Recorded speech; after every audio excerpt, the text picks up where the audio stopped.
Hello, hello, good morning, good afternoon. I'm Beatriz Vicio. I'm professor at the Federal University of Rio de Janeiro, where we are here receiving and honored to receive Herbert Arlt for a conversation. Herbert has a doctorate from the University of Salzburg, a doctorate in philosophy. Salzburg, Mozart birthplace, very important university, very old university. Um, he has been a professor at universities in Berlin, Vienna, Salzburg, Innsbruck, has given lectures and presentations since the 90s at universities, academies, research institutes, etc., in more than 120 countries. And Herbert is the scientific director of INST since the foundation in 1994. INST is a transnational network with about 10,000 participants from over 120 countries. And Herbert's main activities in this moment in 2024, he is sending and working on suggestions to G20 for the future conference of the United Nations with special lectures in many regions, particularly here today in Rio de Janeiro, Cairo, Tokyo, Vienna, Johannesburg, Brussels, etc. And he is the editor of Trans 28, a digital journal of INST since 1997. And very important also, he is a poet and has written many, many books translated to almost 40 languages. So I think we will have a very, very interesting conversation with Herbert. Bienvenido, bienvenido. Welcome, Herbert, to Rio de Janeiro and this conference. So I would like to start with a question, if may I. As you are working on suggestions to, for instance, the United Nations, I would like to hear from you what your expectations are from the next September conference at the United Nations headquarters in New York, called to discuss many subjects, but in particular the restructuring of the UN itself with the name Summit of the Future. Very ambitious name, Summit of the Future. Multilateral solutions for a better tomorrow. What do you think, Herbert? Shall we be optimistic? I think the situation by now is very difficult. We have on the one hand the discussions in Gaza about peace, and there is an opportunity for peace in this region. It's not clear that Netanyahu will reach his goal and start a war in the whole region. And this will be an important step towards United Nations as a peace organization. It was founded as a peace organization, and this could be the future. When we have such talks, like, for example, the G20, or, for example, also these peace talks, there is a perspective, but we don't know if the war will start or not. This will be a main point for September. Another aspect is the war in Ukraine, and this has now a new level because Ukraine troops entered Russian territory, and this is the end of any perspective for peace talks. And this is also very bad for the perspective of UN, because the only thing which could come out in my perspective and because of my information will be a capitulation of Ukraine. And this will be a very difficult situation for the future of UN. We had until now, until these troops entered the Russian territory, a lot of suggestions. There were very important suggestions by Brazil, by China. We had also an initiative by Austria. The Chancellor of Austria said India helped Austria to get in 1955 a free and neutral country. And he tried that once more an Indian prime minister will help for Ukraine as a free and neutral country. But by now, this ended. We will see which will be the outcome. But I think this is a shadow on the future conference of UN. This makes it very difficult. Then we have other perspectives which are very important. And this is the marketing we have by now about artificial intelligence. Artificial intelligence is now intelligence because this is just a reproduction of big data. And the reproduction is no intelligence. Intelligence is something where you can get something new and so on. But they made it possible that billions of dollars were activated about and around this marketing. For UN, we have here very important platform to come to new steps, and new steps mean a new cultural approach. Cultural means that there is an understanding, a new understanding of new technology. And new technology is not only digital technology. We have next year in 2025, the year of quantum technology. And this shows that UN has its eyes on to the future. This is very important for that what will go on in the future. And this will not be direct themes at this future conference. At this future conference, they thought about new organization forms. And for that, it will be a first step about a new organizing of United Nations.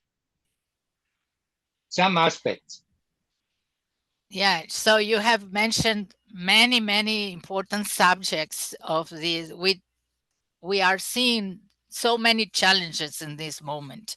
Environmental challenge, artificial intelligence, as you mentioned, as also a challenge in some way, and of course the war. No, but I think it's very interesting the way you are suggesting your or putting your ideas on the paper. I have received from you many of the message you have sent to the those who are in power. For instance, you usually send messages to President Biden, to the President Macron, to many other of the most important figures in the world, always trying to think on solutions. Nah? To Ursula von der Leyen, you have many messages to her. Victor Orban, no? And I think it's interesting to see that if you are always, almost daily sending these messages, you think that we as the people of the world may have a role in awakening the conscience of what we are facing as the possible destruction of humanity. I have taken here some of your of your messages and for putting and you are seeing and you are saying that the necessity of peace in Europe, the necessity of Europe to think again on Russia as a member of the space, of the European space, not a war with Russia. You are saying that it is impossible to continue the war in Gaza because the regional war in the Middle East will start the Third World War. So, what do you aim really with these messages to these people, to Ursula von der Leyen, to President Macron, to President Biden, uh, to also President Lula, Modi, Alexander van den Bellen? Did you receive any answer from them? I get answers in that what they are doing. So in the past, we made conferences, world conferences, up to 7,000 participants from over 100 countries. We started in 1999 at UNESCO headquarters in Paris, and then we made the conferences in Vienna, because Vienna is the capital of world conferences and also conferences. The most conferences are taking place in Vienna. The participants of these conferences were high-ranking. General Director of UNESCO, President of the EU Commission, and so on. So it's not just a question of answer, it's a question of participating and acting. For an answer, it would be necessary that I'm a state institution, and I'm not a state institution. I can only put suggestions and analyses. And these suggestions and analyses are very important. For example, take quantum technology. I started with this a lot of years ago. I created the quantum computer in 1995 and came then up with new series because I saw it's not good working with this quantum computer, because quantum and numeric, these are different things. But we have now a big program in European Union about quantum computers, and we will see where to come up with this. But the real reaction of my efforts were the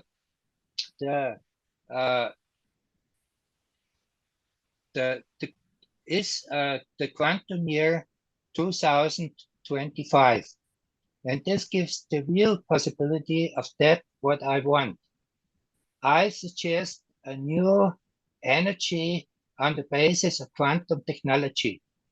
And this is very new. It would not be energy of destruction as we have it now, with burning, with flames, with all these things. This is what I have in my poems, the Iron Age, a term which comes up from the Roman poet Ovid. This is about 2,000 years ago, and he described this Iron Age as an age of patriarchat, wars, destruction. And there shall be another perspective, and this other perspective could come up with new energy based on quantum technology, and the income of this invention are donated by me to United Nations. And I say United Nations shall get the possibility to have free money, to have billions of dollars to act in a free way. And this would be also a part of a new organization of UN. So this is just one aspect, new energy, new currency, new land. When you say new currency, what do you mean really? We had in the 1940s a suggestion of Bancor as a new world currency. And the theory was that they said the World Wars I and II were about currencies. So the main point is to have a world currency which is governed by United Nations. And so this will be a main basis for a world of peace. This is the background. But we know in reality, Bangkok didn't come in the 1940s. Until 1945, the British currency was the world currency, and then came the United States, and we had all the problems last 2008 when G20 was founded, so that the states of the world should solve the US problems. But the US problems are today very heavy. They have to pay $1 billion a year just for that, what they lend on money. And the background, the petrodollar for a world currency does not work anymore because a lot of this trade is not anymore in US dollars, but in other currencies. So we have now an open situation towards a multilateral world. And the question is, which steps will be possible that we come to a world of peace and a world which will not be destructive, for example, by too high temperature. And we're nearly at the border where this could happen. Yeah, and it is a reality that the dollar is losing its importance. And it was one of the pillars of the United States dominance and prevalence as one of the empires, the big empires, I think, in the 20th century. But the things are changing in relation to that. And I remember that in one of your messages to President Biden, you mentioned the fact that the US is losing space or importance. At the same time, China is growing, and your interpretation of this phenomenon, let's say, of this change in geopolitical way, was that China is offering to the world means to develop the economy, the culture, transportations, etc., in a constructive way. And on the other hand, the US is offering war and destruction. You think that in this sense, the future, as many are today thinking, is that the US is being less and less and less important, and the East with China and Russia are really growing? Or, as history has shown, when a very important empire is collapsing, the way to create something new is necessarily through war? I think the only perspective of surviving human mankind is to have a peaceful change. And you described it very good. We have the situation that the US is knowing that they have problems. You have, on the one hand, China, BRICS, and so on. And this means infrastructure, production, new distribution, and so on. And on the other hand, you have the United States, and the United States, they have problems with their infrastructure and so on. And Biden knew that it was necessary, and this was called then Bidenomics, that the new infrastructure has to be financed. But the Republicans do not want that, and this is the problem of the United States, that they think they can do it in a private way, but there is no perspective for that, as we see with Elon Musk and others who just fantasize about production. We have on the one hand China with its offers to the world, constructive cooperation and competition. Competition is also a word we had in the past. They always said globalization, free word, but then now when you look at that, what they're doing the opposite. The United States, the European Union, they're just blocking the distribution of China, and not because they are in war with China. It's just they do not have the possibility of competition. The background is missing. 2023, Biden said in New Delhi, we have to change that. And he wanted to make something like the Silk Road. But his problem is that the warrior Netanyahu is blocking this idea of his, because he needs this region for his new idea of his other form of Silk Road. So Netanyahu is not only a problem for the Palestinians. He is not only a war criminal. He stands also against the economic interests of the United States. And this is very important in this situation. And this gives hope that there shall be a perspective for peace in this region. We have, on the other hand, Ukraine. This is different. We know that about a quarter of the workers in industry in USA is working for war industry.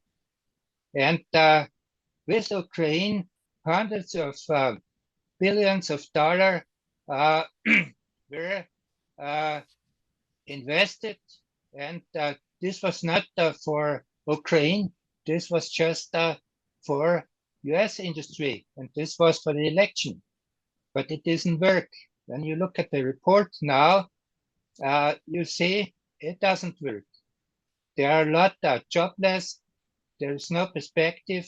The blocking of the Republicans is working. So they have in the United States a real problem. And there comes up another problem. I mentioned with my emails to President Biden. And I said, the military revolution is over. And military revolution meant that 500 years ago, the West took a new opportunity of powder. The Chinese, they made firework. This was against ghosts and so on. But the West took the powder and made war. And millions died all over the world. And the point was at every time the technology of the weapons. This ended now in Ukraine. When you look at the Patriots, when you look at the tanks, when you look at these different weapons, they do not succeed. They are burning. You can see in the films what is going on with this technology. So there is also a perspective to say we do not want that this war, this terror is going on. And when President Zelensky put his troops on Russian soil, he didn't understand what he's doing in the economics. In the economics, there is a problem on the markets. Gas is just exploding the price. This is not in the interest of US, of European Union. of their production. This is also a problem of competition with others. And you have also the problem that the global south is turning against President Zelensky because he showed he wants more, and everything he said about other things about negotiations and so on were just fake, and it was fake with Minsk 1 and Minsk 2. Yeah. You mentioned that there is a question of one of our participants who put this. I will read it. Professor, I have a question.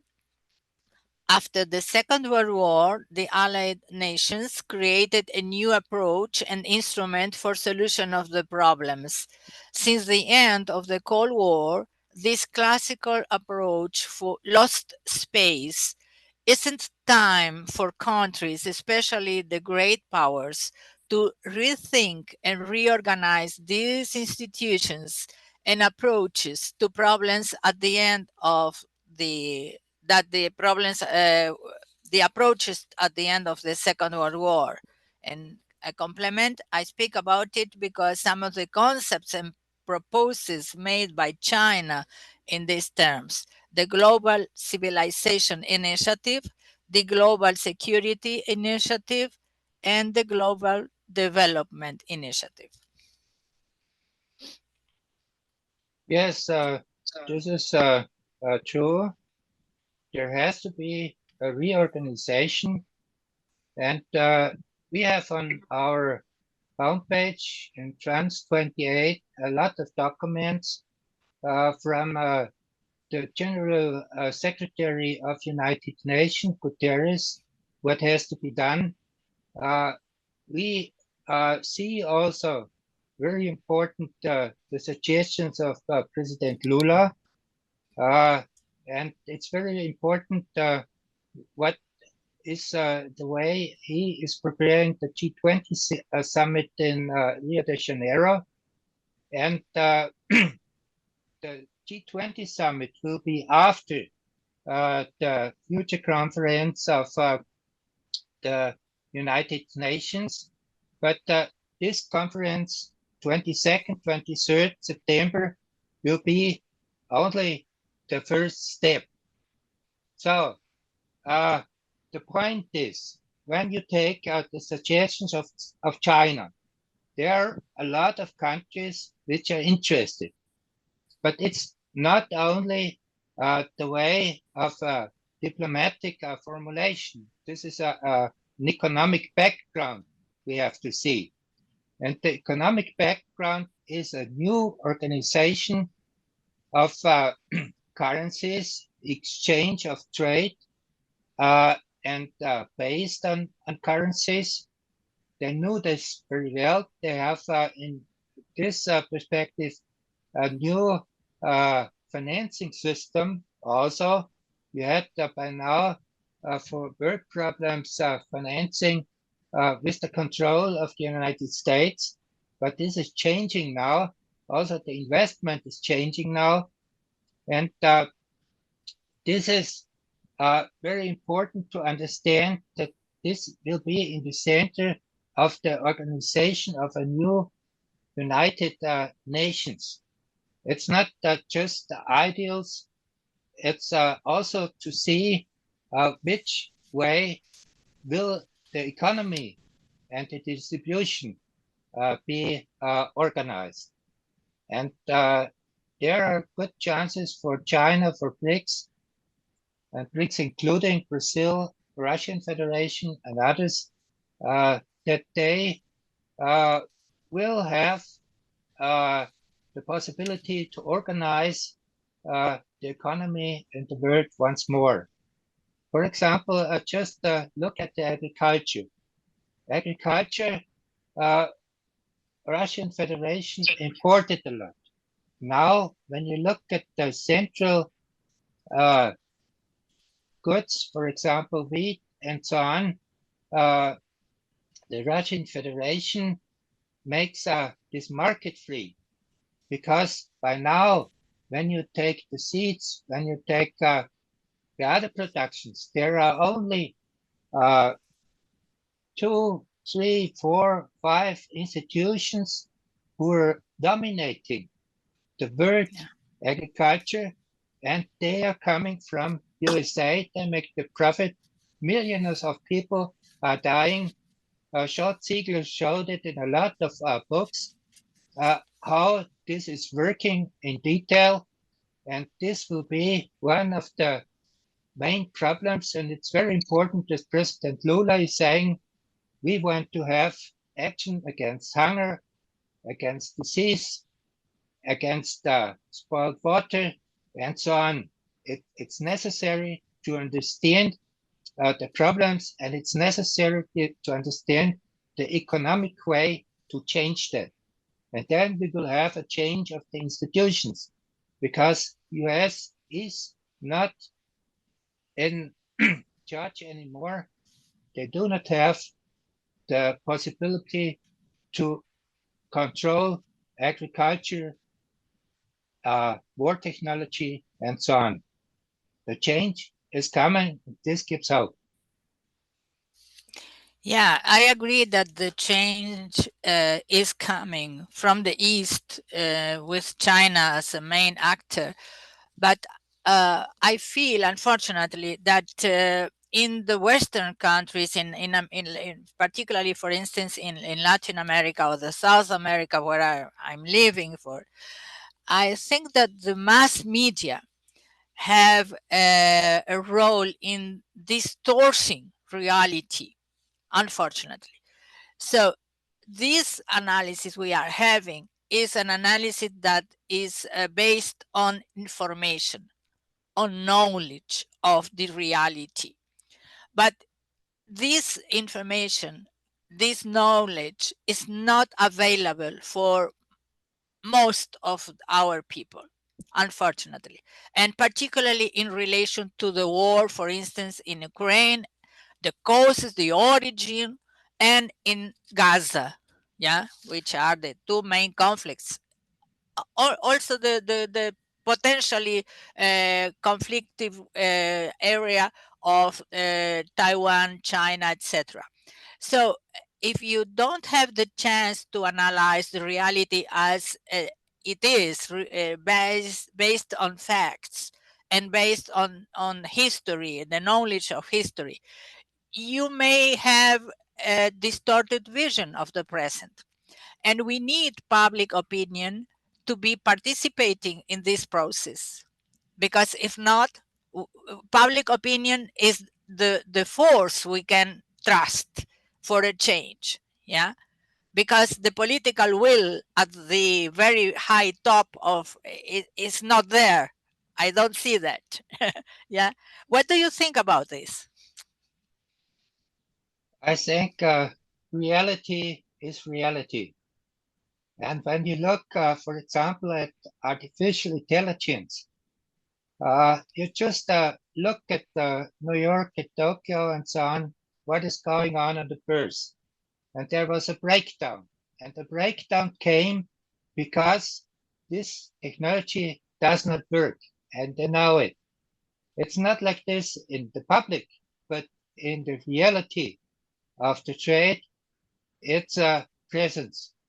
You have also the problems with the currencies, for example. They gave hundreds of billion dollar or euro to Ukraine, but the money does not come back. When you look at that, what they wanted, they said, okay, we give them the money. This was, for example, EU Commissioner Johannes Hahn, who was responsible for the finances. And he said, okay, they will pay back because of agriculture, because of electricity, and so on. But everything is destroyed. They do not have the possibility to pay for these credits, and this makes problems. And you also have changes in other parts of the world. For example, in Africa. France has problems to pay its pensions. And you can lie in the mass media and do it all day long, but this does not change reality. France had to go out with Africa, and there will be the breakdowns in currencies and so on. This is the perspective, and they know it. So the question is, what can be done by us? And we have, for example, now on 29th September this year, election of the Austrian Parliament. And when you take state TV, when you take the mass media and so on, they do not talk about the problems Austria has. Also, Austria has the same problems as Great Britain with its conservative government. Now you see, no budget. In Austria, the same problem, because in the background, they do not have a production which is relevant in this world. And the question is, can you get another public? And it's now when you take the print media, when you take TV and so on, because they are needing for their organization of public a lot of money. And the money comes from the rich. The rich have the money for advertising. So what you have in the normal case, these are just the lies for the rich. But in the reality of internet, there comes up a new generation, for example, and they're interested in other things. In the past, it was just a classical political propaganda they made. But the youngsters, they are not interested in such a way of political works. They do it their own way. And we will see, we have now the perspective of the outcome in September, but I think it will be in a very different way, because they didn't even understand how these elections are organized this time. So we have to use internet in a new way, and there are with these large language machines totally new approaches. We have Austrian press agency, and they said, okay, this is reproduction of big data. But one thing is important.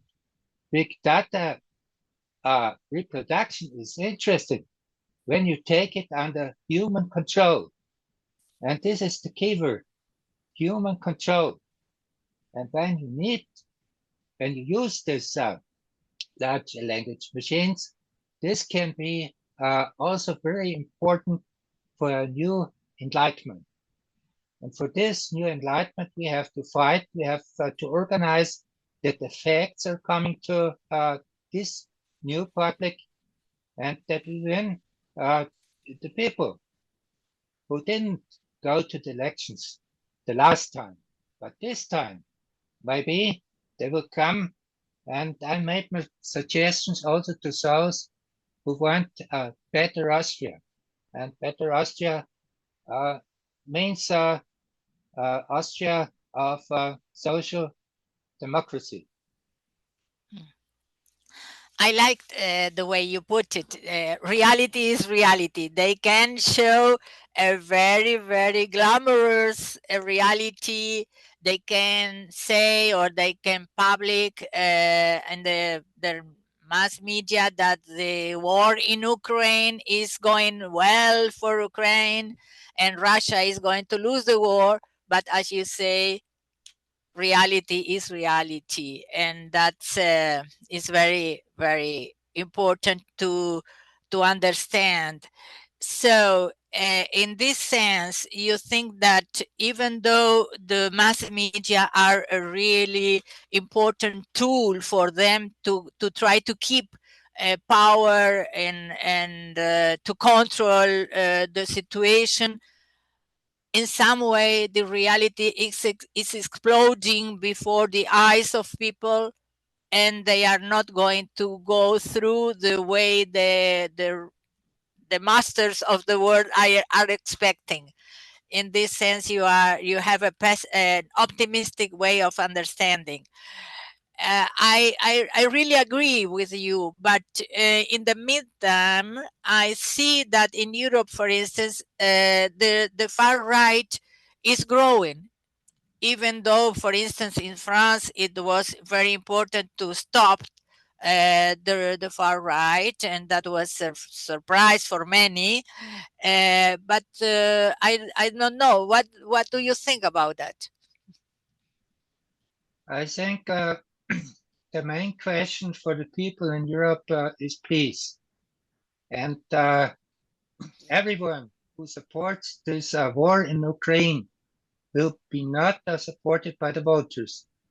And NATO wanted on its last summit to organize against the voters a way to support the war in Ukraine. So you have on the one hand these mass medias and their stories about Ukraine. On the other hand, you have the people, and the people have to pay for their living, and they see that there is a problem with that. And we have also, for example, important representatives of the economy in Austria, in European Union, who say this with this sanction, this was only thought with the half brain. We have the damage, and they know it because they have problems with their income, with their profit. So this is a very clear way. And the problem is that still many didn't understand that the key question is to support peace. And we had, for example, in Austria, change. The conservatives invited President Zelensky, even when Austria is a neutral country. But he was not allowed to speak in the parliament. It was an invitation of the president of the parliament, but not at the parliament itself.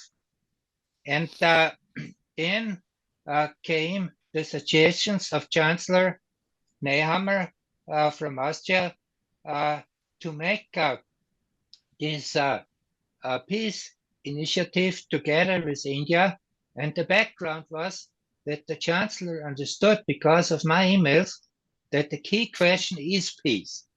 And it's not enough just to say we want peace, and the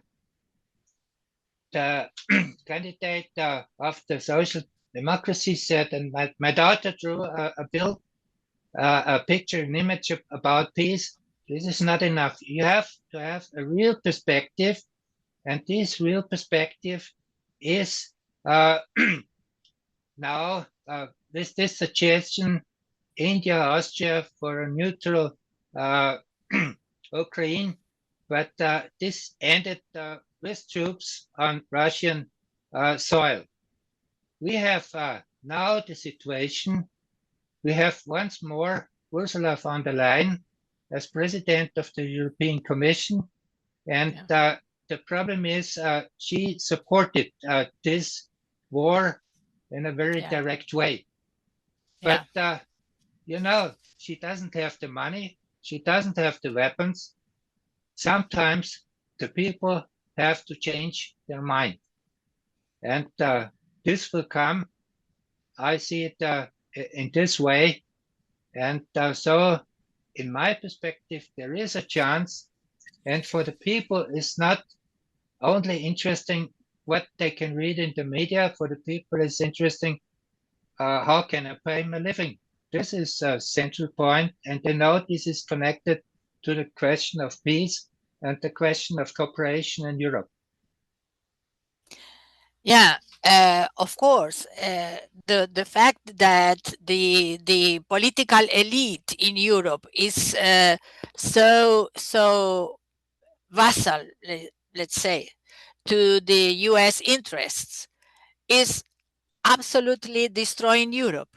And you mentioned that. Yeah, it's on the total frontal direction against what the real interests of Europe are.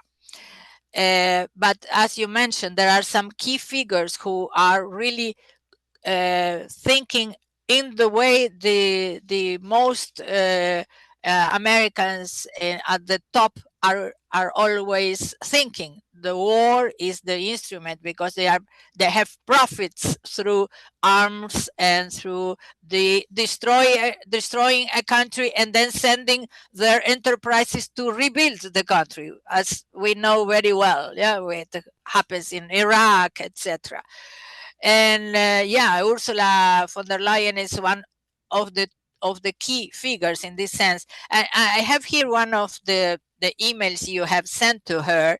And when you say that the president of the European Commission, Jean-Claude Juncker, sent you an email with the confirmation that you are important and strategic partner of the European Union, and some of your suggestions have been very important for them. So I would like to you to explore more this part, because I think I asked you at the very beginning if you have any return, any confirmation that this way you used to have your ideas sent directly to the key figures, if you have any answer on that. And you really have mentioned the situation in Austria, and now you have here one confirmation, very important. So I think I will start also sending messages to President Lula, and to perhaps they are going to hear my suggestions also. It's a very interesting way to put our ideas. So please comment that. Yes, so there's more in the background than just these emails. The point is, I knew and I know very good administrations, and I know the way how to act. And the one thing is to make a suggestion for an idea like quantum technology. And this was a suggestion I sent it to the former president when he was president, Jean-Claude Juncker, and he understood very well what I wanted. I regret very much that he is not president of the European Commission anymore, because that what he suggested is not the reality of the governing of Ursula von der Leyen. One point, just to mention something out of this part, and which is important, when Jean-Claude Juncker was second time the president of the European Commission, he just deleted 6,000 laws, because these laws were only for particular interests. And this does not work for a European Union. Then you just see a European Union as a lot of different interests. Ursula von der Leyen did the opposite. He made a lot of laws in the interest of different groups. And this is a background for that the European Union is not competitive against the United States and against China. And so they tried another way, but for this way, for the way of war, they do not have the money, they do not have the weapons, they do not have the military. The military revolution is over for Europe a long time ago.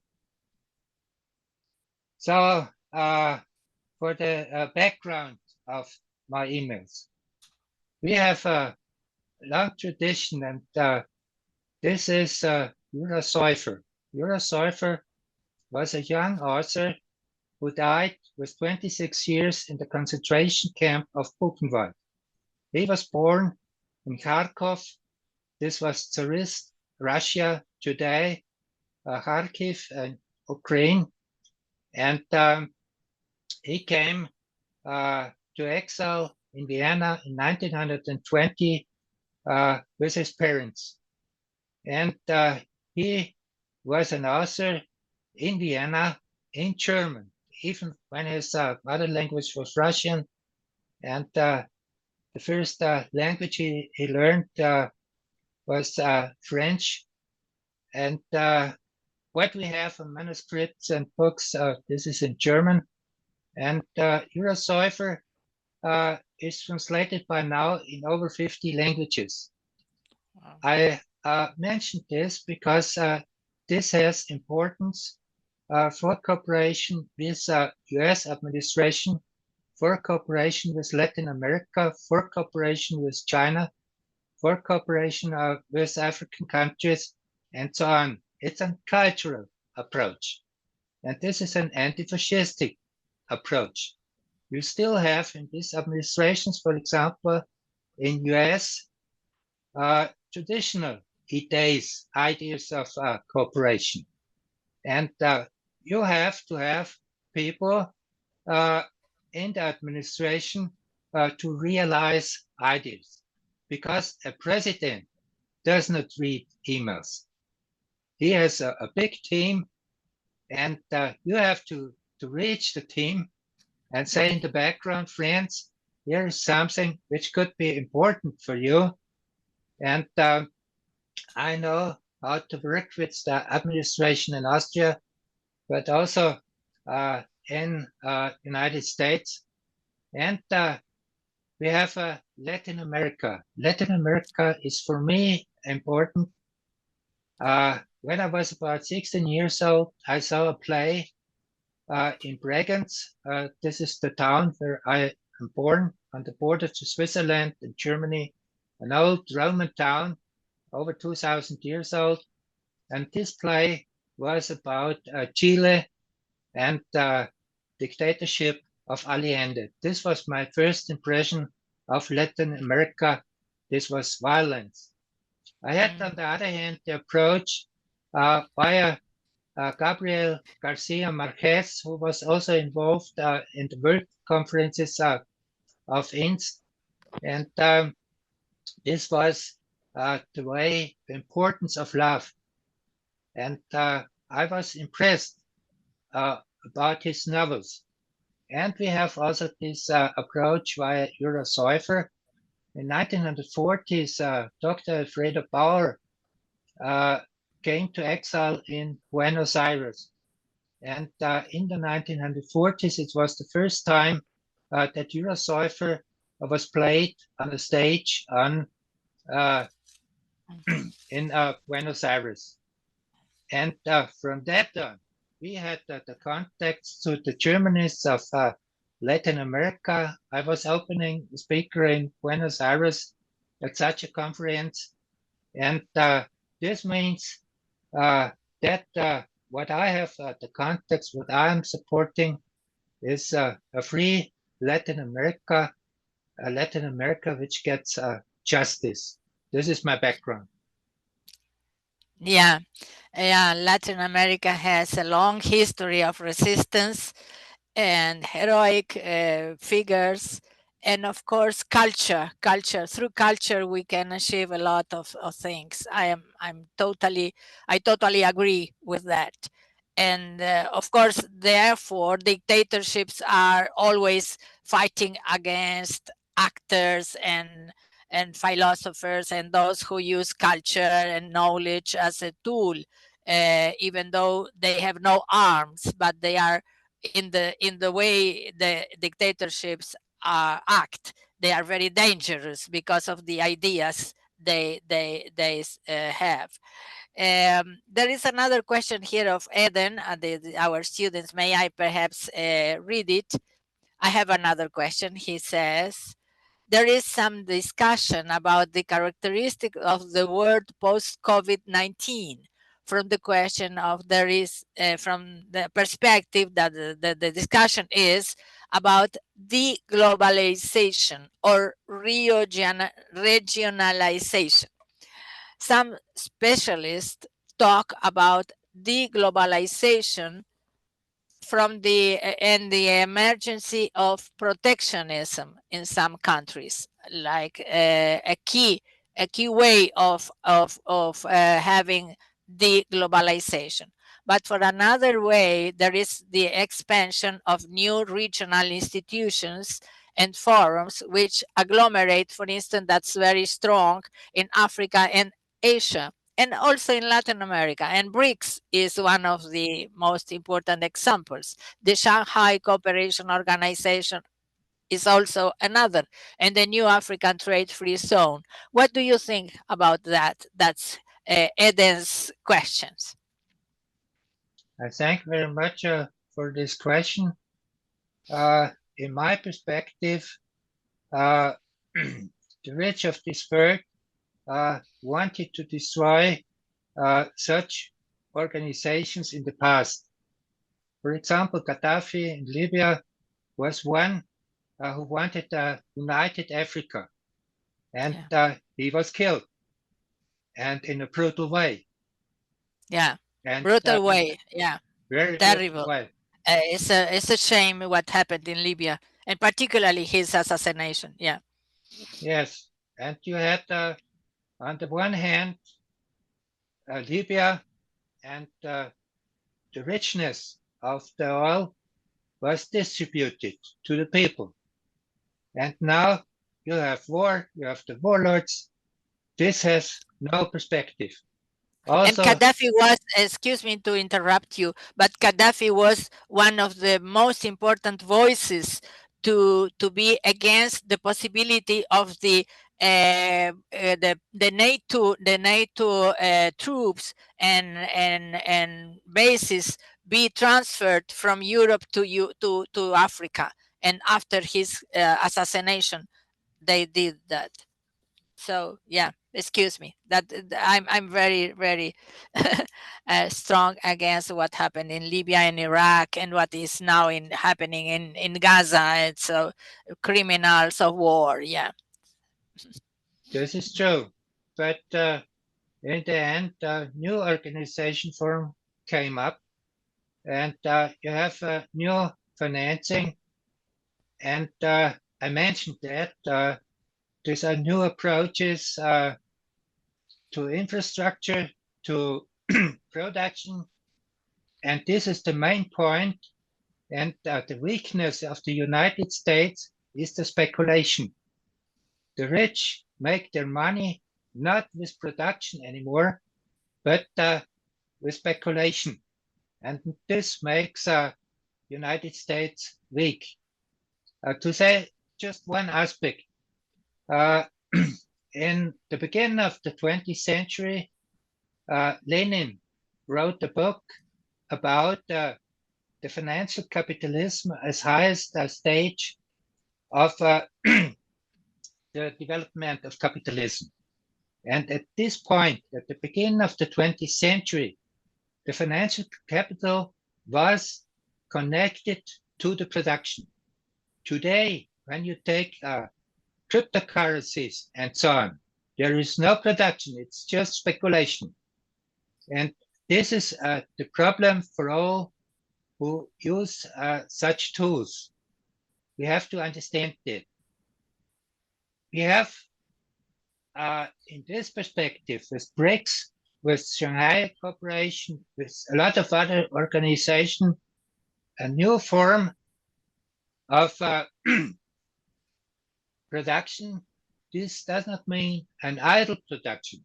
It's just still capitalistic production, but it's production and it's not speculation and it's not war. This is the most important perspective in my view, and there are different approaches in United States, in European Union, and it's not only the war in Ukraine, it's this way to handle the production and the distribution. This is their problem, and they have to organize this in a new way.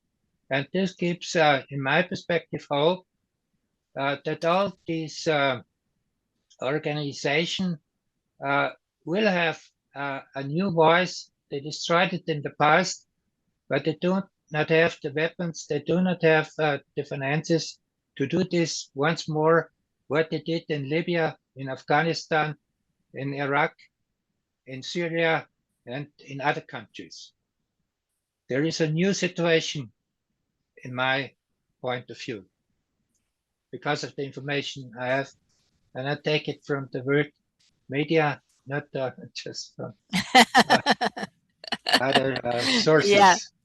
Yeah, sometimes the media also give us very interesting inspirations.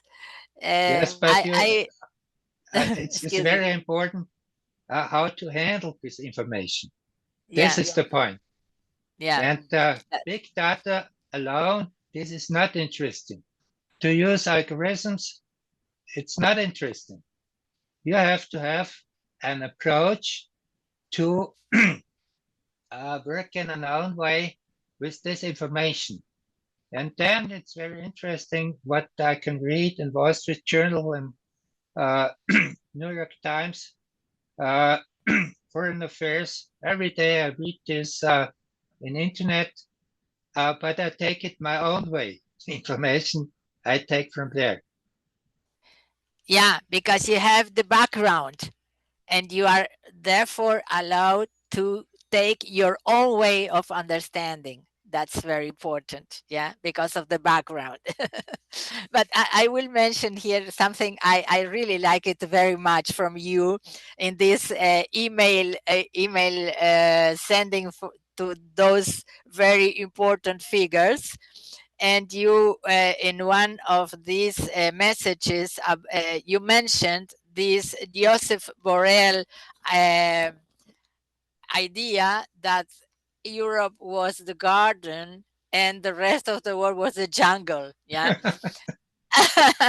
And you put it in a way that everybody understands that Borrell was very ignorant, because you put this about Joseph Borrell. Gardens were first created in Asia long before the time of the 18th century, when gardens were introduced into Europe. And then you are using the idea of Mozart's opera.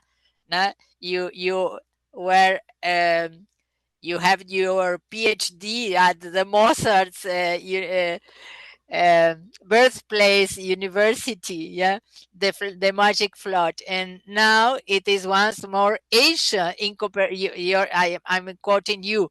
Now it is once more Asia in cooperation with the global south to come up with suggestions for peace in Ukraine, Gaza, and the world. Those who brought destruction onto the world were white emperors who used the powder not for joy but for killing millions of people. I like it very, very much. This quote, this answer you gave, very, very sophisticated way of having this Joseph Borrell metaphor, seen as the metaphor of an ignorant person who didn't know that Asia was in some period of history when Europe was very, very, the periphery of the world. The very brilliant civilizations were flourishing in Asia and also in Africa.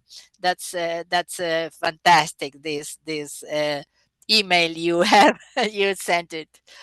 And I have to mention that before we close our conversation, Herbert, because it's perhaps the most dramatic moment we are living, the situation in Gaza. Yeah. And it is astonishing for me, and I think for all over, at least the global south and those who have a conscience, to see how Europe, mainly, of course, I'm mentioning Europe, the leaders, yeah, and in the US, they are silent with whole complicity, not only silent in the way not denouncing, but sending arms, sending money to Israel, to this very, very, very terrific government with Netanyahu, but not only Netanyahu as the main figures. What do you think, Herbert? We we are trying to be optimistic, and I really share with you this idea of being optimistic about mankind. But Gaza is everybody knowing that it is a genocide, and what can we do? I think one step towards a new UN was that the International Courtyard said Netanyahu is a war criminal. And this is very new because in the past, you had the leaders from the so-called developing countries. The rich said this is justice, but it was just the opposite. When you look at the declaration in 1947, then of the human rights, you see they broke every time with it. First, Article 28 says no abuse of human rights for political reason. What did they do for decades? Just abuse it. Then you have such things like death penalty and so on. US, oh yes, they have it. But talking all the day about human rights. This is Yeah. no approach. So when you look at the conflict by now, you have on the one hand the Israelis who say this has no perspective.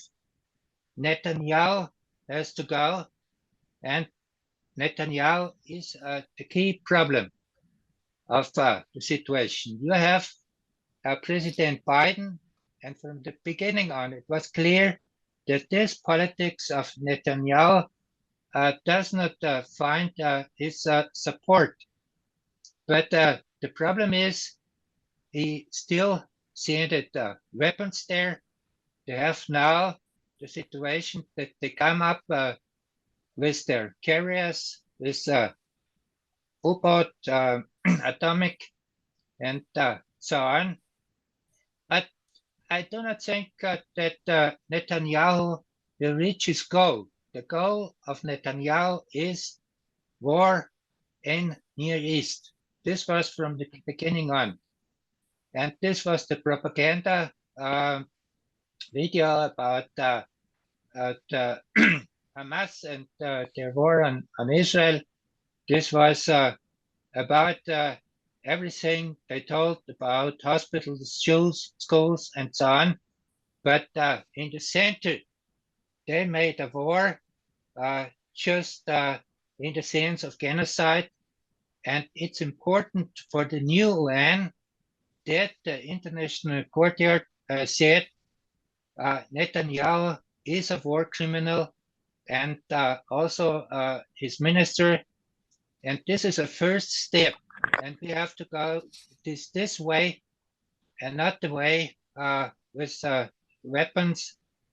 I see also on the other side that Hamas knew that they will provoke Netanyahu in this sort of reaction, and they did not want to have a situation where Palestinians do not have any relevance anymore.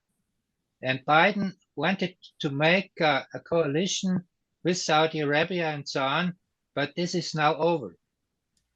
They do not have this perspective anymore because of not only the war in Gaza, but also the killing of Netanyahu. And it has to be clear, Netanyahu did this a quarter of a century, 25 years ago. He was the one who ordered killing of people. We know that. And you don't have any tolerance for that in an international society. And it's necessary that it will be clear that there is no acceptance. And for the EU, it will not be easy because they stand now on the side of a criminal, and they want against the international courtyard to boycott this. But this will not work.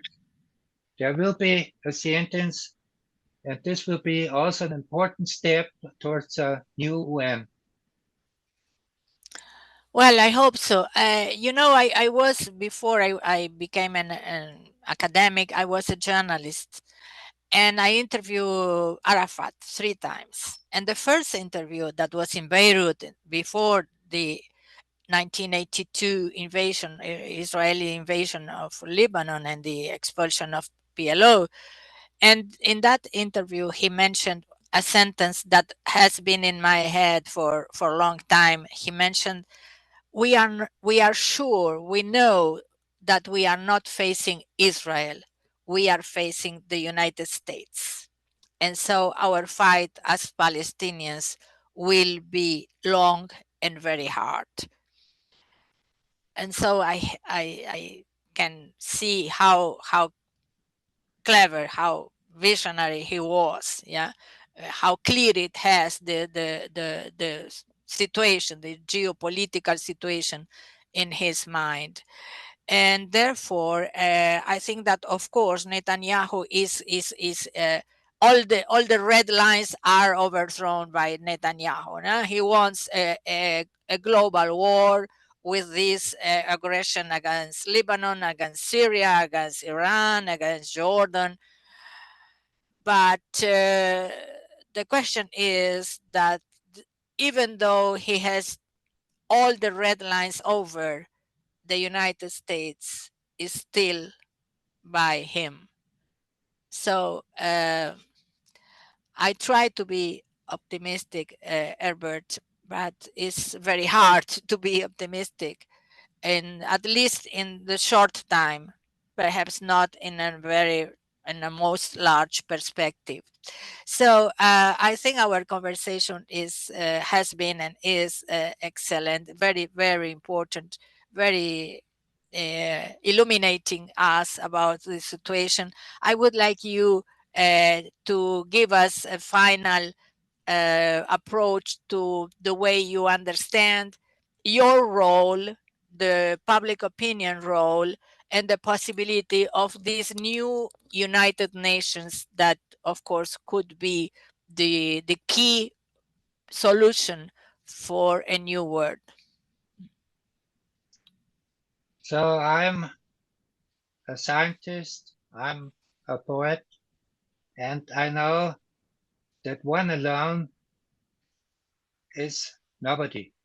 It's necessary to work together. So I started with NGOs, with a non-profit organization. We call them societies in Austria. And we have, for example, INST, and this is an organization with about 10,000 participants from over 120 countries. And the most important point is, these are all people who have their own approach to their public, and the network is not just 10,000, this is a lot more. And we have as first point to find out what is going on. And I think this has changed. For example, when you take the climate research, it has now relevance for the world policy. We take, for example, Africa. Africa, you can make a total other approach. In the 1960s, they started the November project about the history of Africa. And now there is a total new consciousness about the importance of Africa. And we have, for example, in Europe, settlement 10,000 years ago, something like that. And when you take Africa, this is about 3.2 million years ago. And when you take books like Black Athena, then you see that Europe is influenced by African ideas, but they do not know it. They think, oh, the Greeks and the Aryans and so, but this is not true. And this will also be a point of the special lectures. And one has to know that, and this is an important thing. The second point is to know how to make this distribution. And when you look at the special lectures, then it was great that I got the possibility by Taurus Kotori to talk before the conference in Indonesia, the G20. And there was an important step because they could not destroy the platform. And then you take India. Africa came to the G20, and it was no more an organization to finance the problems of the United States. It is an organization now with the conference in Brazil to change UN. This is a very important change. And we have the conference in South Africa, and this will be also important. And it was South Africa who went to the international courtyard and said Netanyahu is a war criminal. And I think we will see a lot of interesting things with the G20 summit in South Africa.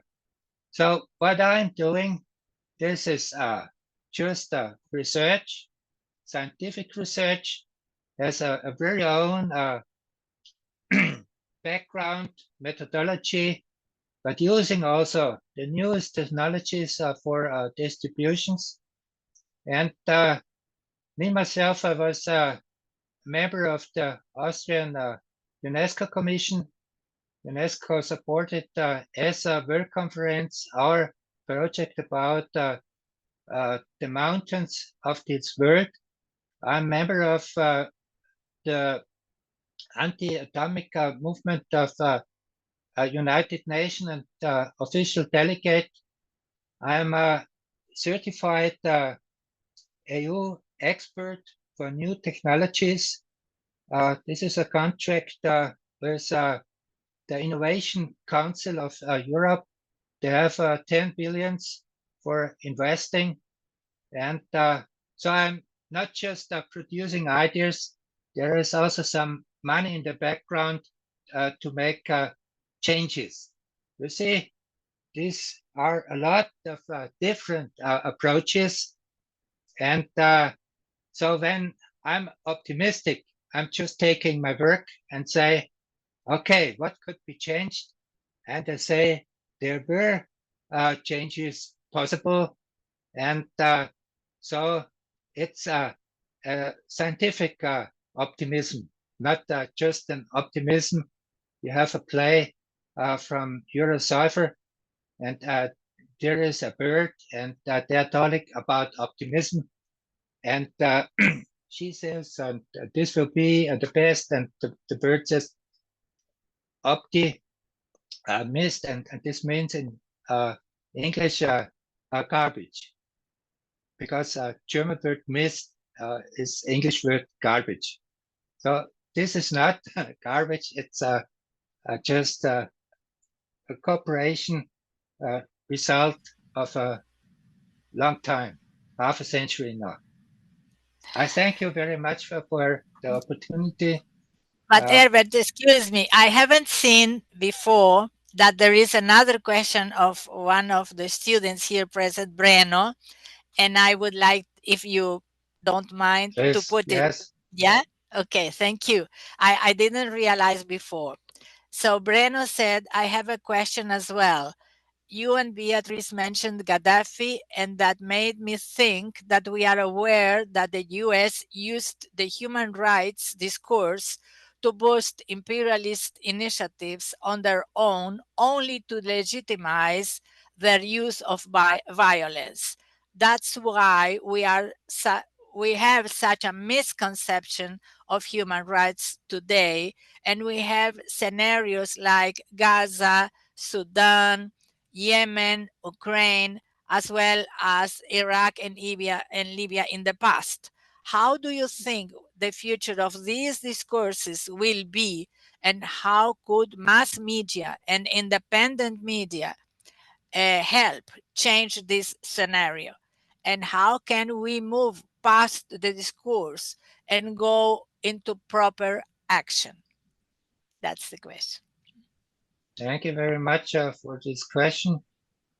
I just looking at what Brazil is doing for preparing the G20 summit. And there you have everything together. You have a president who is willing to hear to his people. You have the organization. There are hundreds of organizations who are working before this summit. And I think it will be very important to use these possibilities in Brazil and from Brazil in cooperation with a lot of countries to change the understanding of human rights, to reorganize the international justice. This is also a problem. Not only the rich are the judges and the poor are so who has to go to prison. It should be different. When you look at these criminals, for example, we have BlackRock. When you take all the money from the world, these are 83 trillion euro. When you take BlackRock, BlackRock has 9. Do you understand what this means? This means they control tenths of the world's money. And what they are doing for now in Ukraine is, for example, that they wanted to have the countryside there, the agriculture, and they bought it. And this is for them the future. It's not just selling weapons or something like that. It's a way also to destroy a country by getting its religion, and they have it. So we have the possibility, on the one hand, with the preparing of the G20 summit in Brazil, to take a chance, but this is not enough. It's the same for me and for countries. They have to work together. And Brazil, it's very good that they are within BRICS and what they are doing within BRICS. And these are new financial institutions, and this is a new approach also to currencies. And we have to see it's not only a question of ideas, it's a question in the center of economy. And we have to change this unjust economy. This is one of my suggestions for the future. Excellent. Herbert, we have been analyzing different problems we are facing and always trying to be optimistic. So to finalize our conversation, I would return and just put a final question about this possibility of having a new United Nations, because of course what is happening in Asia is very, very important.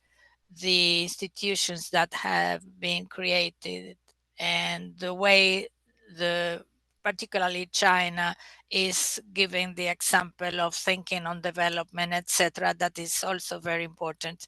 But we still need a global institutionalized version of governance to put this into practice for all. Yeah. And in this sense, your work and your ideas are always very important. So to finalize, I would like to return to this and to hear your perspective for the United Nations. I see that this will be a longer process. And the reasons for that is, on the one hand, that Ukraine troops entered Russian territory.